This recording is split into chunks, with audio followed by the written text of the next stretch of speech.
Claude, on vous retrouve ici à Osgore, lieu incontournable pour ces musicales. Cette année, c'est les 20 ans. Et oui, téléspectateurs de TV Land, voilà 20 ans que les musicales ont pris naissance ici, au Salon Bleu du Sporting Casino à Hossegor. Alors, 20 ans, c'est une édition qui se fête, je suppose. Qu'est-ce qu'on va retrouver cette année? Alors 20 ans, on s'est posé la question, on s'est demandé si il fallait pas faire un superbe anniversaire pour ces 20 ans. Il y a bien une chanson dans les années 20 qui disait on n'a pas tous les jours 20 ans, elle a été reprise par Patrick Bruel très récemment. Mais en fait, eh bien, pour moi 20 ans c'était surtout de pouvoir mettre à l'honneur des artistes, des musiciens qui avaient déjà été programmés lors des musicales précédentes. Et la programmation de cette année, les 7 concerts que l'on pourra entendre tous les mercredis, à partir du 16 juillet jusqu'à fin août, jusqu'au 27 août, eh bien, ce sont des musiciens que le public a ovationnés. On va avoir dans chacune des catégories musicales, jazz, classique, lyrique, on va retrouver des gens que les spectateurs des années précédentes ont aimés.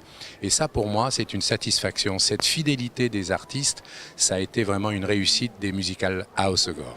Donc cette année, on l'aura compris, il n'y a pas de thème spécifique, c'est juste voilà, des gens qui ont marqué les musicales. Exactement. Alors non seulement ils les ont marqués, mais depuis, pour certains d'entre eux, ils ont bien sûr fait une brillante carrière. Je pense en disant cela à une pianiste qui sera là le 13 août, mercredi 13 août, Laure Favre-Kahn, que j'ai eu la chance de recevoir il y a 16 ans maintenant. Elle est venue lors des 4e musicales d'Osgore. Elle venait de recevoir un prix aux États-Unis d'exception, un prix où le jury ne voit pas l'artiste sur scène, le rideau est fermé et à la première note de musique, soit il est évincé, soit on le laisse continuer son œuvre. Et Laure était sortie premier prix de ce grand prix aux États-Unis et sa carrière n'a fait que s'amplifier depuis 16 ans maintenant. Et quand je lui ai téléphoné en lui disant « Laure, ça me ferait vraiment plaisir que tu sois présente pour ce 20e anniversaire », elle a sauté de joie et elle sera là le 13 août. Le 23, je crois, août, nous avons la chance d'avoir Emmanuel Rosvelder à la guitare classique. Emmanuel Rosvelder, pour les passionnés de musique classique, dont l'instrument est la guitare, il est incontournable, c'est vraiment la pointure guitaristique classique aujourd'hui, et lui aussi sera là pour fêter ses 20e saisons des musicales à Hossegor. Alors évidemment, nous allons parler des autres artistes, c'est sûr, parce que ce sont des thématiques que l'on retrouve tous les ans, et nous ouvrirons le mercredi 16 juillet, 21h30, au Salon Bleu du Sporting Casino à Hossegor, nous ouvrirons par une soirée de jazz manouche.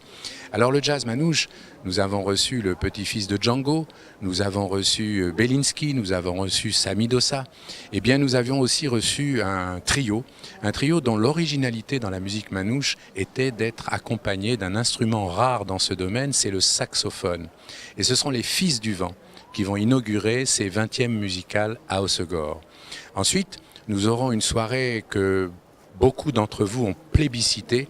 Il y a un trio qui s'appelle le trio Gershwin qui interprète à travers tous les États-Unis la musique de George Gershwin et il sera composé au piano de Jean-Noël Roux, au violoncelle de Benoît Charvet et à la guitare de Christine Petit-Dély. Voilà des gens déjà programmés qui eux sont même venus déjà 2 fois lors des musicales à Hossegor et ils m'ont fait le plaisir d'accepter d'être pour cette 20e saison présent ici à Hossegor. Et puis il y aura une petite nouvelle puisque c'est quand même l'occasion pour des gens de la région de s'exprimer musicalement. J'ai accepté la présence de Vanessa Gardebien qui n'est jamais venue au musical mais qui sera justement la nouveauté et puis la perle que l'on essaye de faire découvrir, une jeune pianiste classique qui nous permettra d'écouter Brahms, Mozart, Chopin. Ça, c'est pour le mois de juillet. Alors au mois d'août, pour tous ceux qui seront encore présents, évidemment, on retrouvera les thématiques générales, c'est-à-dire qu'on aura une soirée le 6 août qui sera basée sur la chanson d'aujourd'hui, avec une soirée qui s'intitule Mots et C.K. Barret, et une auteure-compositeur, violoniste, déjà venue au musical dans un trio de musique yiddish, Donc elle sera présente ce jour-là. Puis on aura Laure Favre-Kahn le 13. Et là, vraiment, je vous encourage, les passionnés de piano et de musique classique, à être présents. Puis nous aurons une soirée qui clôturera les musicales le 27 août.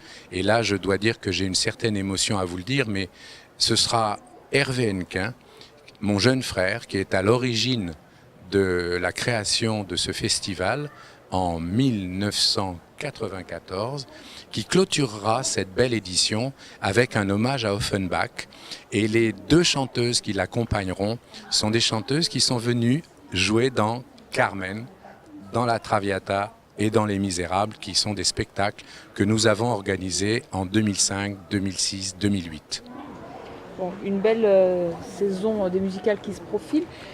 Les musicales, c'est toujours indissociable de la sculpture ou de la peinture, de l'art. Et cette année, on aura la présence de qui ? Alors, la personne qui cette année va avoir la gentillesse de nous confier quelques-unes de ses œuvres est un sculpteur, c'est une femme, Regina Engel, qui ici évidemment n'expose pas énormément puisqu'elle a la chance de pouvoir exposer dans d'autres galeries un peu partout à travers la France. Elle a un travail qui est un travail de très haute volée. C'est une femme qui travaille le métal et d'une manière tellement belle qu'on aura et des sculptures et des toiles de cet artiste.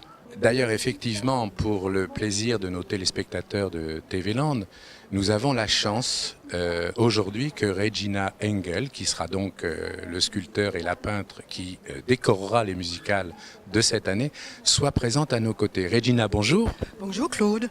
Alors Regina, nous nous connaissons un petit peu. J'ai eu l'occasion de montrer votre travail déjà plusieurs fois, mais là, pour moi, c'est un véritable honneur que vous ayez accepté d'être dans cette belle fête des 20 ans. Est-ce que ça vous fait plaisir ? Et beaucoup de plaisir Claude. Franchement, je suis vraiment très émue parce que vous m'avez invité d'exposer quelques sculptures et quelques toiles au Casino d'Oscorre à l'occasion de votre musicale. Et ça me fait très très grand plaisir d'exposer, de me montrer un peu comme il faut.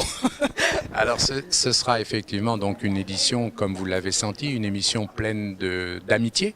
Alors Regina, votre travail a évolué par rapport aux premières fois où nous nous sommes vus. Vous avez travaillé des sculptures de plus en plus grandes.